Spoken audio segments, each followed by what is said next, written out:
to the NCAA tournament. The first two rounds concluded on Sunday got done at about I don't know, which is where I'm going to start the show here. And we are going to we're going to change some things up a little bit here. We're going to have our 3 takeaways from from opening weekend, and then we are going to pick a game from a Sweet 16 game that we have our eyes on. And I'm going to start the show, and I'm just going to start it off here by my 3 takeaways. Is the start time of games. Mm-hmm. Now, when people are thinking here, they have one game and we'll say for the sake of argument, Eastern time, 12 Eastern, 2. And then it slowly starts off later as the night goes on where the games are starting. And, of course, on a Sunday night, when people have to go to work the next morning, do they think, you know what, let's get everybody a chance. Let's tone it down a little bit. Let's have one game start at 8 Eastern time. Games get over at 10. People can still get their 8 hours and go to sleep. But no! Why would they do that? Why? Games are starting at 10 o'clock Eastern time on a Sunday when people have to work the next day. And I don't care about what the ratings are. Don't even start me with that, because I can guarantee you that what's on TBS, TNT, and True TV do not outdraw ratings of the NCAA tournament. Reruns of Friends or Bar Rescue or whatever the hell is on are not outdrawing the NCAA tournament. And it's Saturday and Sunday morning. Most of the people are not working. And I'm looking at this and I see the game, the Alabama Texas Tech game, and realistically, the only reason I partially stayed up, and I am thankful this was a blowout, so I was able to go to bed at halftime. But I have multiple screens going because I'm a sicko, and I'm, as my dad would refer to me, I'm a dumb American, because the problem is us dumb Americans, no matter how much we complain about it, we're still going to watch it. Mm-hmm. You guys could change it. Change the beer at a stadium. But you dumb Americans keep buying those $10, $12, $14 beers. Guilty, Dad. Guilty. Yep. And I don't just buy one. I buy, depending on who I'm with or where I'm at, 7 or 8. And we need to do this. This needs to be brought to by Congress.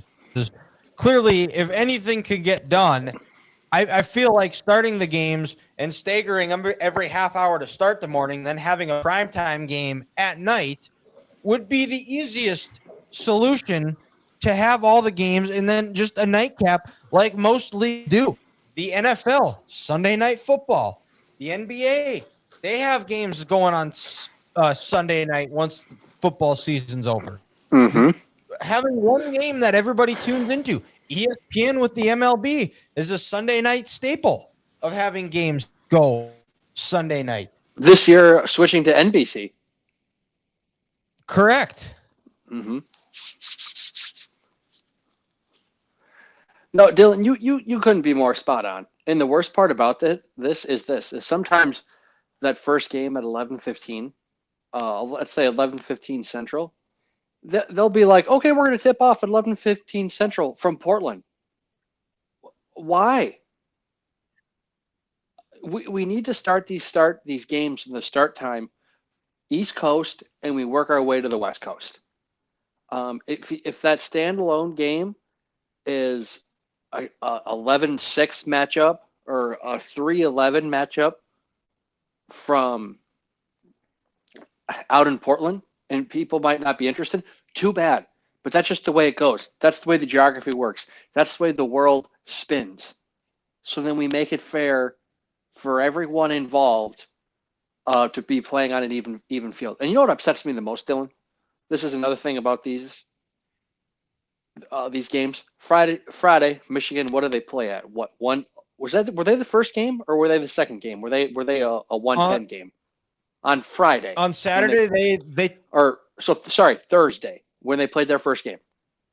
Thursday they played at 5, but St. Louis, Georgia, that was a game that didn't tip off until 10 o'clock Eastern. Yeah, and then they had to turn around and play the first game of the day. First game on Saturday. That's not fair. Was St. Louis going to beat Michigan? No.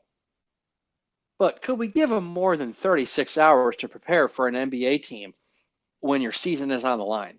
After they just put up over 100 points against Georgia on Thursday and had the game of their life. Now they got to go play those trees in Michigan. Like I said, on 36 hours worth of rest, and Michigan has another 6 hours on them. That's just not fair.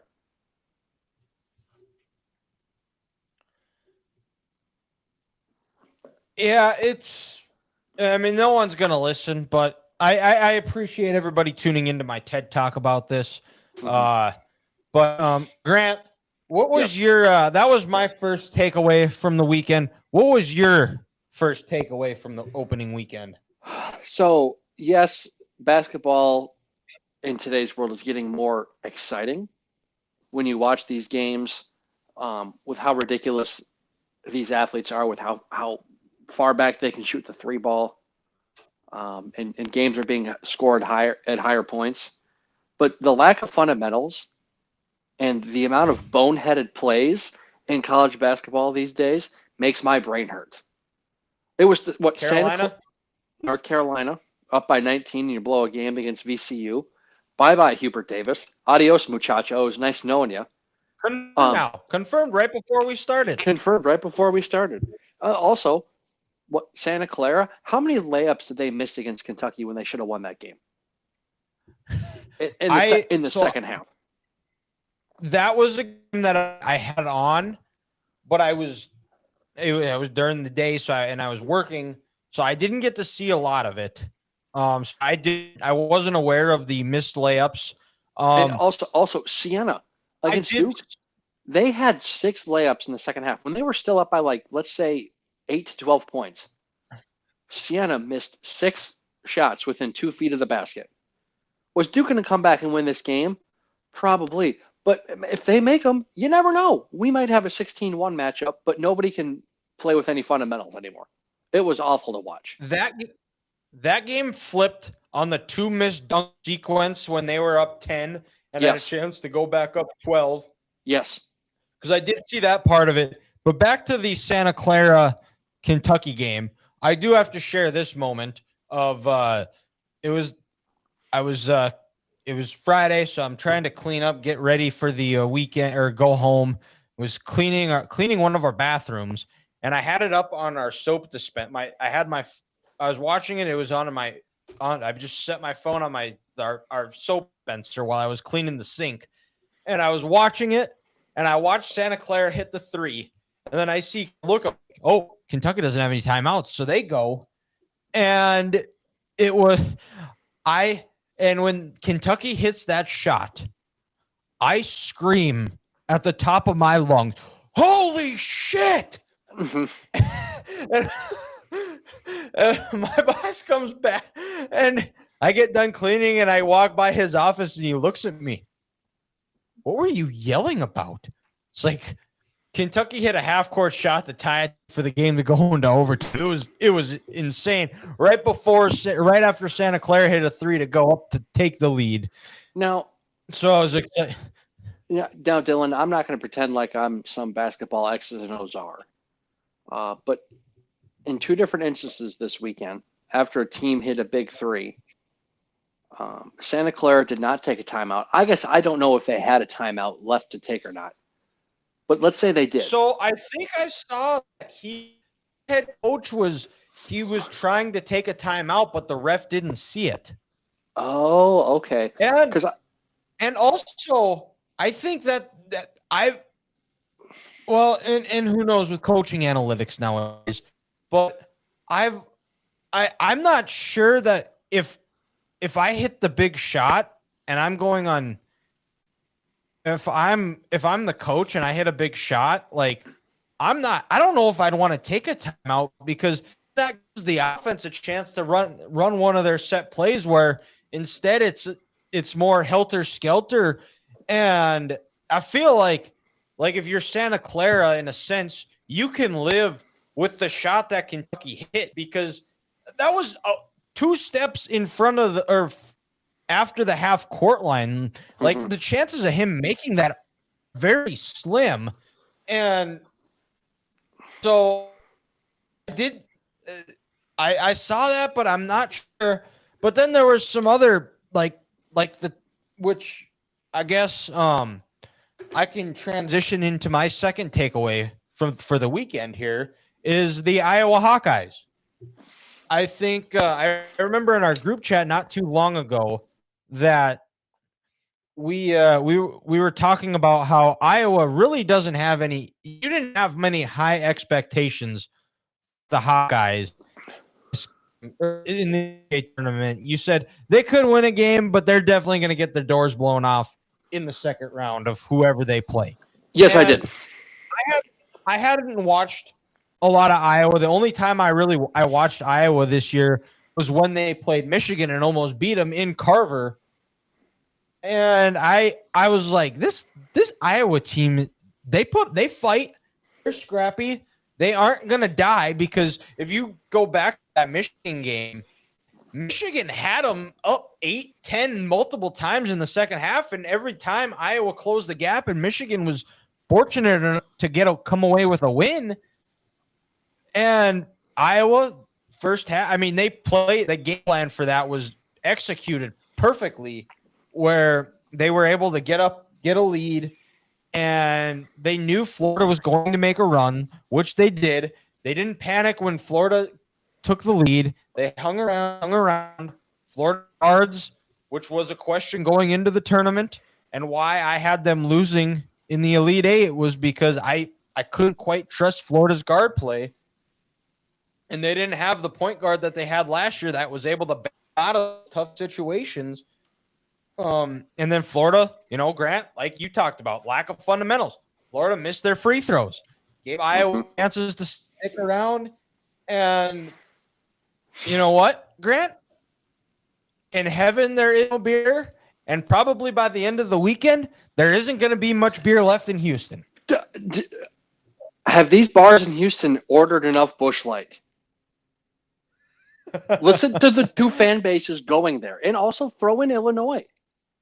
I understand Champaign, those people might think they're a little better than everyone else, but still, Champaign is in the heart of Illinois. People forget Illinois is an anomaly as a state. Chicago is his own little thing, but the rest of the state is Midwest, farm tough individuals. Grant, where are you going to live in Chicago if you move there? Well, Illinois. That's an inside joke for everybody in here. That yes. I don't think we can share the details of that story. Long short, I worked with someone when I was living in Fargo. He was not the sharpest knife in the drawer, and he said someday that he thought him and his girlfriend were going to move to Chicago. So then I had a boss ask him, girlfriend. Ask him, well, where in Chicago are you going to live? And he said, and I quote, Illinois. Yeah, this guy thought Chicago was the state and Illinois was the city.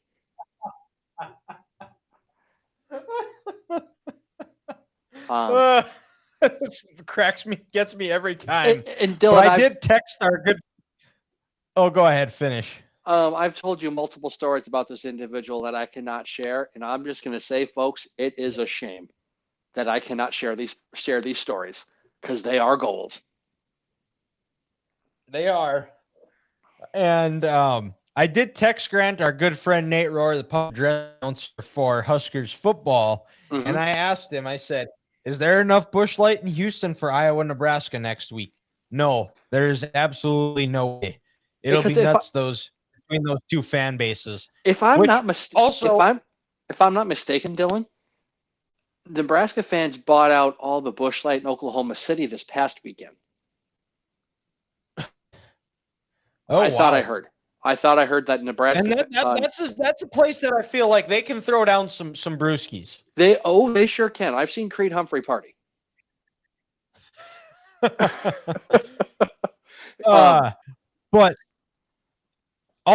that game in Houston though too, they're gonna need it because for people that have never been to Houston, it is hot as shit down there. So that's gonna keep hydrated, and they're gonna taste good. Hot day, cold beer. There's not many things better.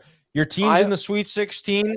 Iowa versus Nebraska. Both teams are really there when they maybe shouldn't be there. It's funny, Dylan. Nebraska's first ever Sweet 16 appearance ever, and then Iowa the year First after they fire tournament win. First NCAA tournament win. Excuse me. Iowa after the year after they fire Fran, and let's be honest, this Iowa team compared to some of the teams Fran has, nowhere close to being what they've had. Nowhere close. But they always fell apart in the tournament. And this team full of island of misfit toys and transfers takes on the defending champs and wins and gets to the Sweet 16 in their first season. That's why we love sports, and that's why we play the game.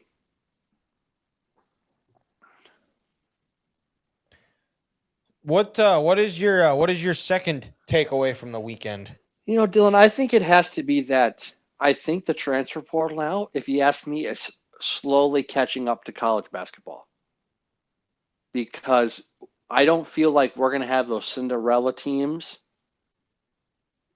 make your Elite Eight and or Sweet 16 appearance anymore.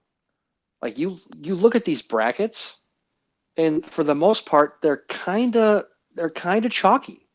I understand we just talked about Iowa, and Tennessee gets in as a 6th seed, but still, that's Tennessee, and that's Rick Barnes. It's the lower blue bloods that are doing the upsetting. Yeah, exactly. Like High Point, what a great win against Wisconsin, but and they played Arkansas tough. Oh, they got some moolah over there. Well, it's a private school. Yeah, their NIL funds are on a different stratosphere compared to most mid majors. Okay. But while you talk, I'll see if I can find what a number is. Yeah, it looks like you can tell those mid-major schools, those mid-major programs, and those upsets, they're just not happening anymore. And that was the beauty of March. That was the beauty of this tournament, where especially those Thursday and Friday games were so special you didn't know what to expect. And then, you know, we balance out back to where when we get to the Elite Eight and the Final Four, it's typically, 4 seeds and up. But it seems like we might be losing some of that early magic there in the first weekend with the transfer portal and the NIL stuff going on right now. Well, I mean, shit. Like, look at NDSU. Like, how excited I was for that game, and it was. I think some of it was as Michigan State played out of their minds. I think that losing in the first round of the Big Ten tournament was a recipe for NDSU just happened to be the wrong team on the train tracks when Michigan State was coming through. But even now, I mean, you look at NDSU, they've got 5 guys in the portal right now. There were 2 expected. Another one, Trayson Anderson, who I would probably be willing to bet the Nebraska kid is going to play for the Huskers next year. But the thing about High Point, Grant, is they don't have a football program. So if basketball is their main revenue generator for athletics, and right now, I mean, you look at most Power 4 schools, their operating budget for NIL budget is around $10 million. And I don't know the number what NDS uses. I think it's pretty solid for a mid-major program, but yeah, it's not in the ballpark that High Point is, which is, according to Google search, is between $800,000 to $2 million. You can get a lot of good basketball players and keep them there with a budget like that. Yes, you can. So my third takeaway, and I can't believe this is where I'm at. I gotta give credit where credit is due. Darren Peterson will be the best player in the NBA draft this upcoming year if he decides to leave.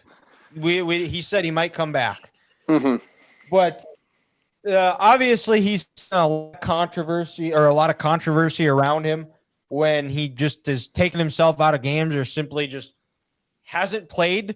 Situation has been really weird. I mean, you saw Bill Self's post-game presser where it almost seemed like he was ready to be just done and retire. He's had some health problems as well. But Bill Self on this whole situation where, I mean, he's not a quiet guy, especially in these type of situations where he's not one to usually hold his tongue. He's been rather quiet about this whole situation where he just said that when asked about it, he said, well, our guys are used to it. So it's just, they just kind of go like it's normal. And this is all just things that I've heard through the grapevine, listening to other shows, but it sounds like he was promised some things and that he didn't receive, which is also a problem in a whole other episode in itself. But I don't know what he was promised or what the dollar amount was, but I can guarantee you it is probably $1 million more than whatever you're going to need in Lawrence, Kansas. Oh, yeah. Or in a school like that, maybe 2. Yeah. And I that's what I've heard is that there were some things that he was promised going into the year that he has not received. But I mean, you watched toward the end of the season or the last couple games of the regular season, the Big 12 tournament to the NCAA tournament. I mean, the guy can just take over a game when he wants to. I mean, you look like Johns led that game in the second half. They were up by 10, and then Darren Peterson just decided, all right, it's go time, and just flipped the switch and basically single-handedly brought them back into the game. And if it wasn't a tremendous shot by St. John's, we're talking about Kansas going to the Sweet 16 probably, because they did have all the momentum. And if that game does get to overtime, you have to favor the Jayhawks. Oh, 100%, dude. Because just like that Kentucky-Santa Clara game we talked about earlier, when we saw that ball go in that basket, we knew Kentucky was winning that game. No ifs, ands, or buts about it. Momentum is a real thing, especially in March when you're dealing with 18 to 23-year-old student athletes.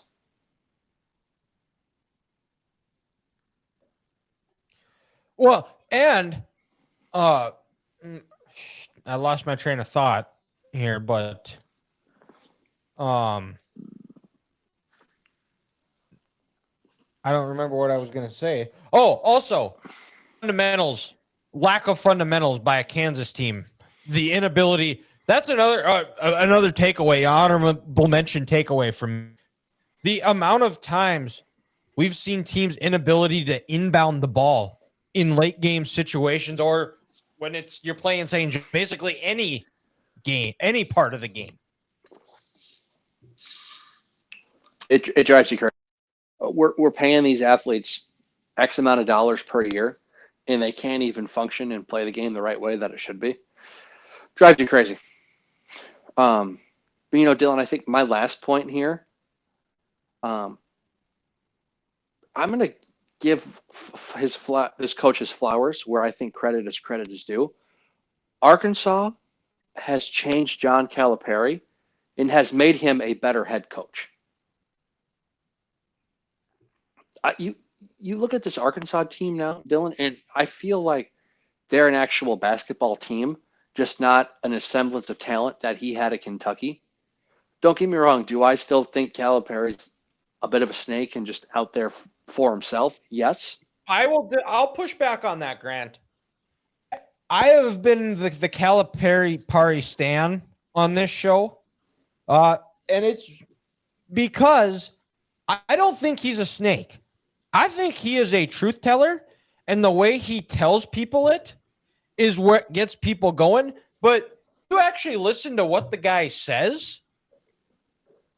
He does exactly what he's going to say. He doesn't hide behind it, especially in college basketball where there are a lot of used car salesmen, snake oil salesmen.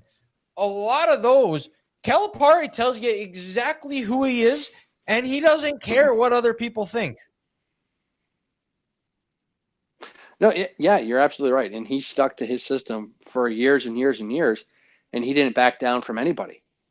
But you just look at the way he's coached now. I believe Arkansas 2 Sweet 16 appearances in both his seasons.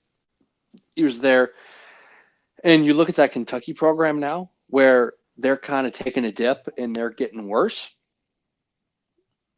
And then now this Arkansas team looks like a team on the rise. And also, you give a coach like that who is an elite talent evaluator and knows how to build a roster, you give them Tyson chicken money to come to Fayetteville in Walmart money, and then now with their point guard signing a deal within the tournament. What is this? The first student athlete to sign a deal during actual play, like in the season and not in the off season. It's incredible, and Arkansas might continue to be the cream of the crop in the SEC going forward, as long as John Calipari is there. And I feel like Arkansas has turned his career around. Where I don't know if he got a little stale at Kentucky, or maybe just his message wasn't getting across, because he was there for so many years. But if you ask me, he's turned a light, and he's now a better coach at Arkansas. And he's back in the discussion, if you ask me, as one of the best coaches in college basketball. Yes, I would also agree with that. But Grant, let's move over to the Sweet 16 Elite 8 games. What is a Sweet 16 game that you have your eye on here? Just kind of pick just one. In a contrast of styles, Dylan, I like Houston versus Illinois on Thursday night. You get Houston there in the home crowd at Toyota Center. Can they get back to the Final Four? After last year, is this a redemption run? And now Houston's looking at their bracket like, holy shit, we should be going to Indianapolis, or feeling very good about that. And then also same can be said with Illinois. A lot of good teams under Brad Underwood over these last couple of years, these last couple of seasons, but they just can't get over the hump. They're always in the same region as when UConn was hot, or Duke, or some of these just elite teams. And both of these teams have an opportunity right in front of them to take the bull by the horns and get to the Final Four. And like I said, just kind of the contrast in style. Of all the teams in the Big Ten, Illinois is one of those where they're not going to slow the game down, be physical, focus on fundamentals. We're going to shoot a lot of threes. We're going to score a lot of points. We're going to be exciting. And Houston, it's a mall. It looks like you're not watching the 80s Pistons, but it's physical out there. So which style can come out ahead, and who plays the game on their terms? I'm excited for Houston, Illinois on Thursday night. Styles make fights. Mm-hmm. Houston, we'll see if they're the thing that they have to create turnovers and let their defense lead them to their offense. I think, and I mean, Illinois, they do have a tendency at times too, when they are pressured, to turn the ball over. They don't handle pressure very well, which I think that could be a problem in this game. And if I had to pick, and this might just be a heart pick, because I really want to see Kelvin Sampson win a national title at some point. I think I'd probably pick Houston to win between that and the home crowd, and I think they're even though their offense is struggles and is shaky at times, if they're able to force turnovers, offense doesn't matter because they're able to get layups on the other end. But my game that I have my eyes on, and this might come as a shock to you because there's a lot of good Sweet 16 matchups here that I'm very excited about. You got UConn, Michigan State. You got, like you said, Illinois, Houston, Arizona, Arkansas, Yep. which I somehow screwed up in my bracket because I said that I had Arkansas going to the Final Four. I tinkered and stinkered and then forgot to adjust it. So I had Wisconsin beating Arkansas and Wisconsin beating Arizona. Yeah. Yeah, no, it's not been a That's a problem. good for me. Yep. Mm-hmm. And I mean, Texas Purdue is interesting. Texas is a Cinderella story. And then Iowa, Nebraska, Arizona. Can they finally get over the hump? But I think it's a pretty obvious pick of where I'm going to be going with this one, and it's going to be Michigan versus Alabama. I am scared out of my mind about this game because I hope Alabama made all of their threes on Thursday or Friday and Saturday, Sunday, or Friday and Sunday. Excuse me.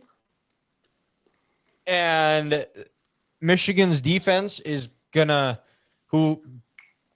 they didn't play well against Houston or against Howard, where I mean Howard just didn't miss, and for some reason Michigan just decided not to guard the 3-point line the first 15 or 25 minutes of the game.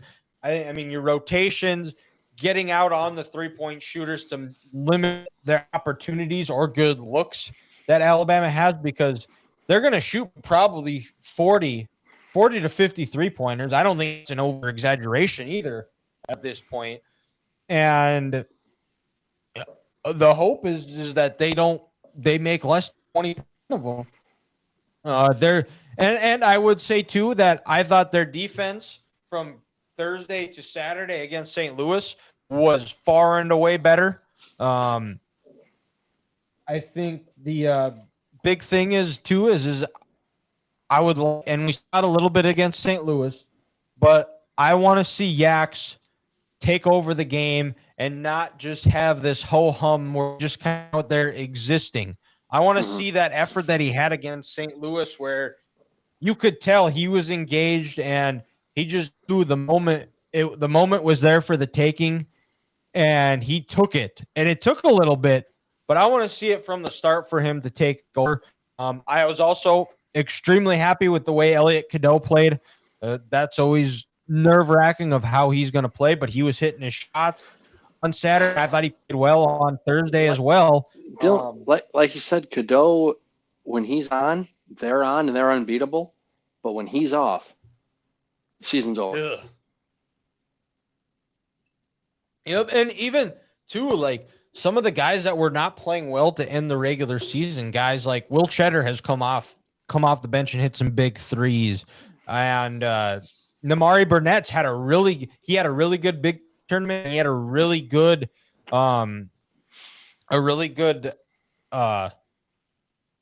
opening weekend as well. I mean, you're able to get those contributions from guys that are starters and play starters minutes, and they can come in and hit shots when they need to.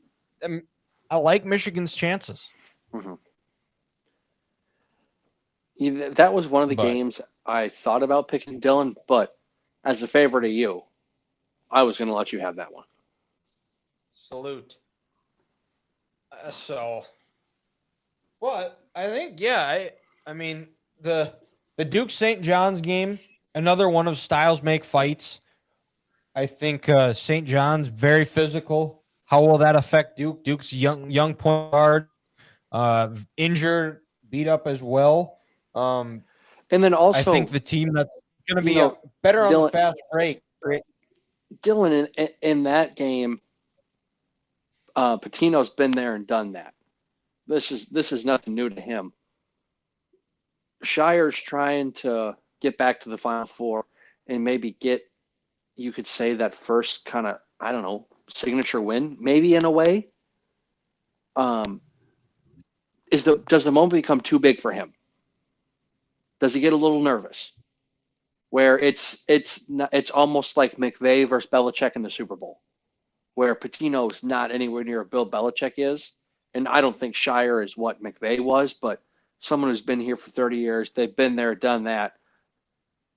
Does Shire try too much and get his team over prepared, just like what it was against Siena last week, where they were not ready to play? That'll be fun to see.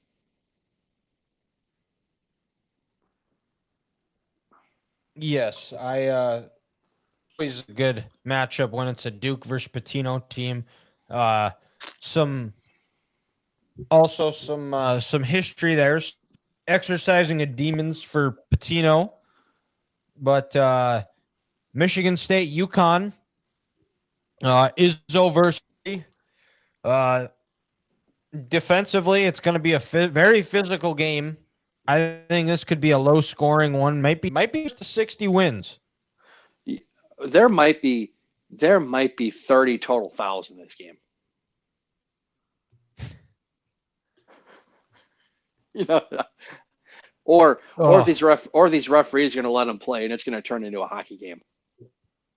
Yeah, that's one too. Like I feel like that's one that the refs are going to have to call early just to keep control of the game, because between those two, and who knows, Izzo and Hurley, they might start going at each other. I wouldn't be surprised. Like if you listen to Hurley after they beat UCLA, where he said he hopes we can win and St. John's can win, so we can have a quote bloodbath in the Elite Eight. That'd be their fourth time playing this year. That would be. Has that ever happened before in college basketball? 4 times. I mean, the only other time recently we could think of would be Carolina Duke in 22. That was only 3 because they didn't play the ACC tournament.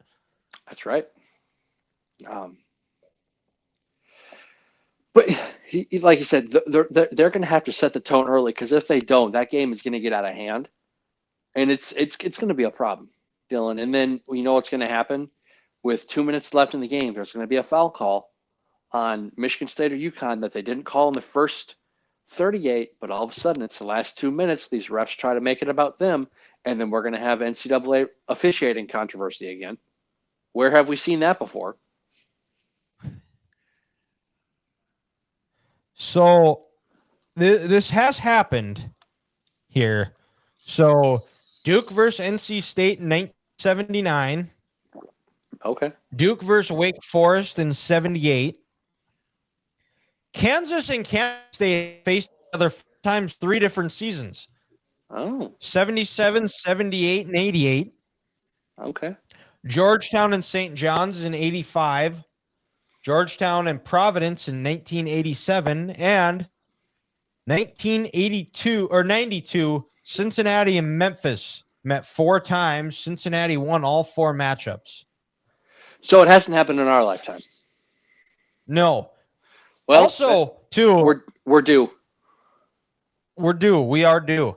What are the chances now? Like, what year is the first year that we're going to see teams? A team play each other 3 times in the college football playoff era? Oh, I'll say in the next 3 years it's going to happen. Okay. Yeah, and you know what? Oh boy, because you think about it, the only really couple matchups that come to mind right away would be Alabama, Georgia.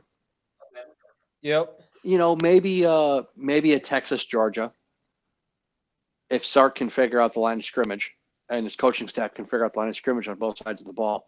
But also, Dylan, not to put too much pressure on your heart, but with Kyle Whittingham, I feel like Michigan, Ohio State could be that option.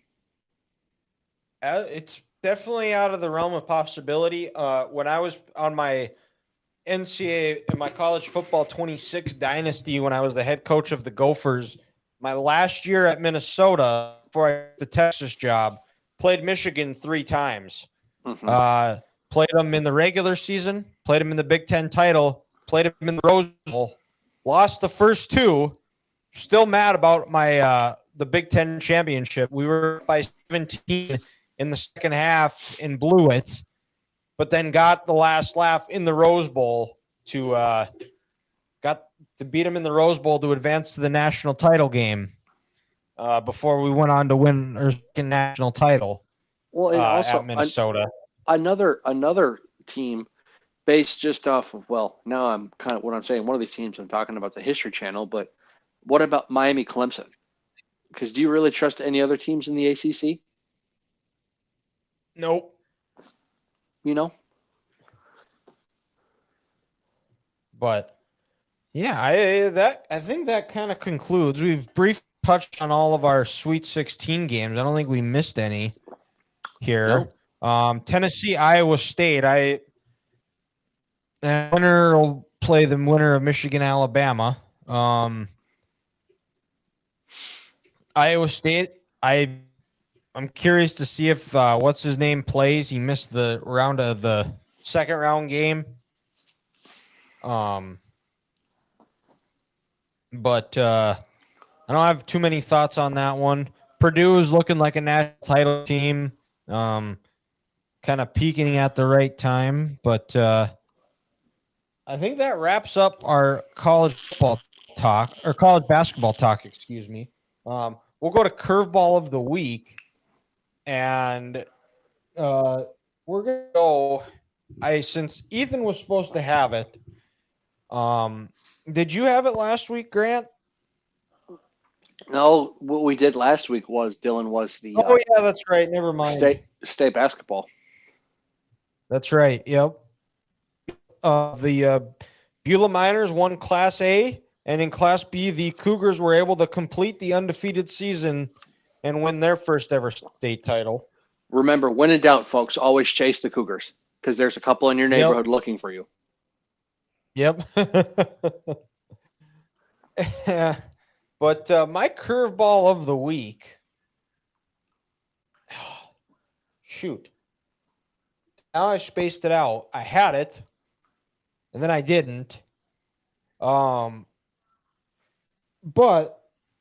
it is Peyton Manning's happy birthday today, so shout out Jenna for letting us know. We hope you recover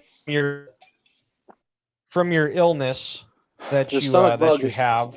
The stomach bug is nothing to play with. No, it is not. But my curveball of the week question here is, what is your most off the wall thing that you fully believe is true? That it probably isn't true, but you are fully convinced that it is. Oh, that's a good one. Off the wall opinion.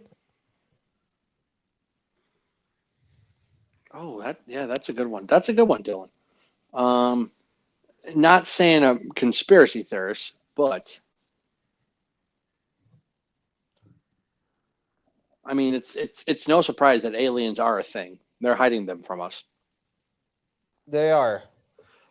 Kind of on a different note, after a while, and thinking about this over the thing, I'm a believer in the Yeti. I'm thinking there's a Sasquatch out there. Yes. I've been seeing a lot of things posted about Yetis or lookalikes of Yetis on my TikTok. I'm thinking Yetis because you're telling me somewhere up in the north woods of Canada, there's not a couple Yetis hanging out up there. There's got to be. I think there's Yetis, and I think there's a small community of Yetis. Like I said, Dylan, I am talking north woods of Canada where there's no civilization and you're just buried in the forest. Not only is Yeti out there, somehow track down to like Idaho. Yeah, Montana. Idaho, Wyoming. No, Idaho, Washington, Oregon. I think the Yetis are a real thing, and I think there's a small community of them up in the great north. You think they have conventions, like yearly conventions where they go all meet somewhere? I think it's probably biannual or bi-yearly. Every 2 years they get together, kind of like our midterm elections Okay. here in the And United then States. What do they discuss? What can they add to make these people who do believe in Yetis? What can we add to the collection to make their beliefs be stronger? You think they got like their own film crews of like people searching for them and Yeah, like, yeah, look at this yeah, guy. yeah. Look at this guy. Hey, did you guys watch the episode of Finding Bigfoot in June on Discovery Channel? They're leaving around like Easter eggs, like Taylor Swift does. You know what? I'm surprised that Family Guy or like a show like that had like made like some type of comedy about or some type of little sketch in their show about that of the Yetis Mm-hmm. uh, looking for people. Yes.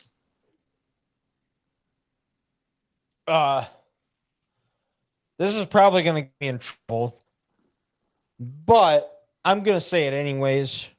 But I fully believe that illness and sickness is a mentality that if you think you're sick, you are sick. And if you are sick but you don't think you're sick, you're not sick. And you find ways to get things done. There's probably some truth to that. And I get it. There's times and Jenna, I was giving shit earlier when I said that sickness is a mentality. And she was kind of mean. She flipped me off. Well, you probably had it coming. I get that a lot. You were being an asshole to poor Jenna, who did nothing wrong to you, who shares her mood boards with us every single day. It's make sure we know what random national day it is, and you're going to shit on her like that. I'd flip you off too. Yeah, you know what? I probably do deserve that. And you know what, Jenna? There not many people get this from me, but I am sorry that I made that smart ass comment to you today. Mark it, folks. March 24th, 2026, 8:57 p.m. Central Standard Time. Dylan said he was sorry. Yeah, and it doesn't happen often. Clip it. But I stand outside of Jenna. I stand by what I said. Mm-hmm. So I think that wraps up this week's episode. We're going to be back next week to preview the Final Four, and hopefully enjoying a Michigan back in the Final Four. But thank you to everybody who has tuned in. Make sure you like, rate, subscribe, review on all of our socials. Give us a follow, Facebook, Twitter, X, TikTok. Well, Twitter and X are the same thing. Instagram. Make sure you follow us there. Thank you guys for tuning in, and we'll talk to you next week.